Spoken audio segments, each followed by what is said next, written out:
राधे राधे सभी को। मैंने आप लोगों से क्वेश्चन पूछा था जिसमें मैंने आपसे कहा था कि इंडिया में कैसी फॉर्म ऑफ गवर्नमेंट है, वो आप लोग मुझे बताएं। यहाँ पे डेमोक्रेसी है या फेडरलिस्ट फॉर्म ऑफ गवर्नमेंट है, यूनिटी गवर्नमेंट है, मोनार्की है या डिक्टेटरशिप है।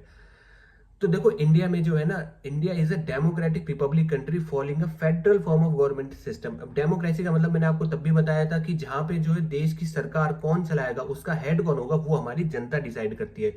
वहीं पे देश का जो हेड होगा, यानी स्टेट का हेड कौन होगा, वो भी अगर जनता डिसाइड करती है तो हम उसको बोलते हैं रिपब्लिक। हिंदी में बोले तो गणतंत्र। अब कुछ ऐसे देश है जहां पे जो है डेमोक्रेसी तो होती है लेकिन रिपब्लिक नहीं होते हैं वो, जैसे यूके की अगर हम बात करें तो वहां डेमोक्रेसी है। वहां पे सरकार किसकी होगी, उसका हेड कौन होगा, वो हमारी जनता डिसाइड करती है। लेकिन स्टेट का हेड कौन होगा, एक राष्ट्र का मुखिया कौन होगा, वो हमारी जनता डिसाइड नहीं करती है। वहीं इंडिया की हम बात करें तो इंडिया में एक फेडरल फॉर्म ऑफ गवर्नमेंट होती है।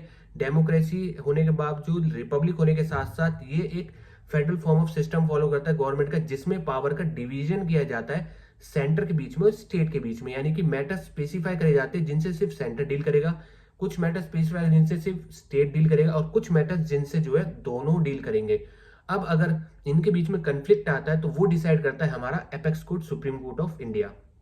ठीक है, तो आगे से ध्यान रखना, अगर कभी भी आपसे पूछा जाता है कि इंडिया में कैसी फॉर्म ऑफ गवर्नमेंट, तो आपको बताना है democratic, Republic and federal form of government होती है।